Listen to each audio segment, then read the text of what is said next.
Okay, I'm just making a video showing how I polish my stuff up after oxidation. And I've just finished this mini right here, and it is very black after oxidizing. Let's see if I can zoom in and you can see that. And whenever you first oxidize something, it comes out, it's very dark. The first thing I do is I dry it off with a paper towel because it's wet. And then I start kind of just cleaning off any nasty black gunk that comes off onto the paper towel. And you can see you'll get some kind of gross black spots cleaning out the main gunk there. And once I've got it a little bit clean, I have a cotton cloth that I go through and just kind of scrub it a little bit more. And the idea here is you want to clean the front and the back because you don't want to be getting black gunk on anybody's clothes, even if you plan on leaving it really dark. So once I have it dry and I have it kind of cleaned off from the main black gunk, I have this right here, which is a Eurotool bench polisher. And I go ahead and I use white polishing compound. And you just kind of hit it once. You don't want to get too much on the wheel or it gets real gross and kind of gunks up your pieces.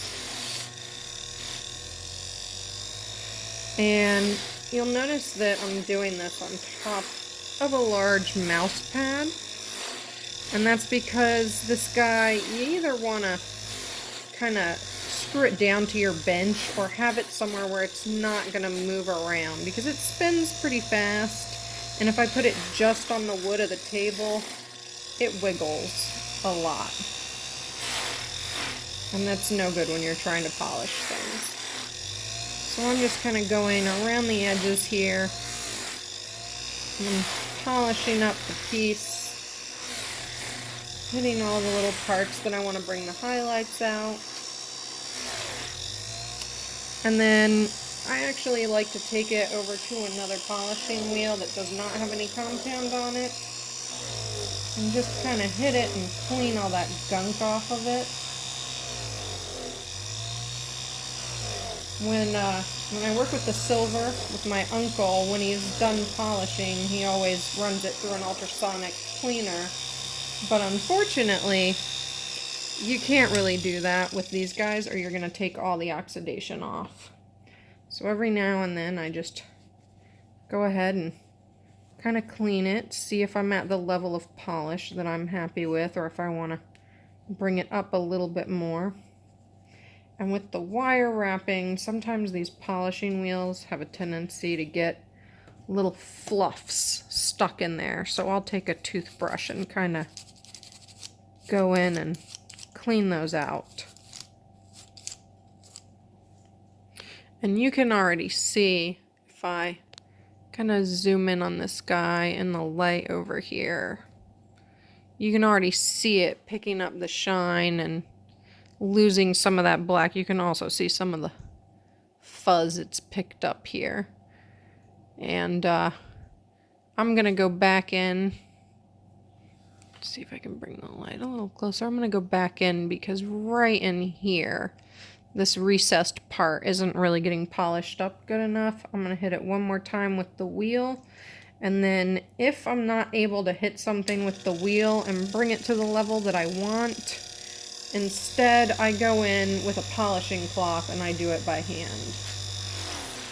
So I'm kind of going to see if I can't get the corner of this wheel in there.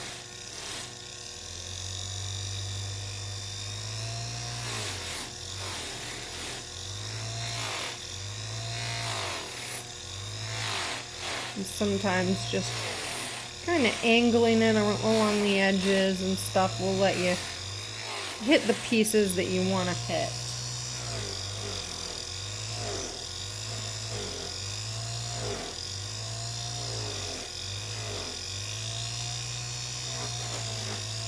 And this guy is spinning pretty fast, so you do want to be careful when you're using them. And that's gonna be about as much as I can polish that up with the wheel. So I'm gonna just clean any black gunk from the polishing wheel off of it and see about where my shine is. And at this point, it's got pretty much a good shine everywhere. And I'm just gonna go in with my polishing cloth and get right in this area right here, just a little bit more.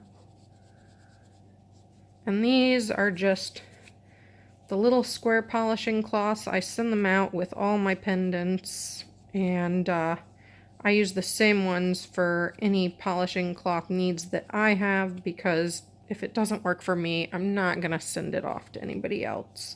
And you don't have to rub really hard or anything like that.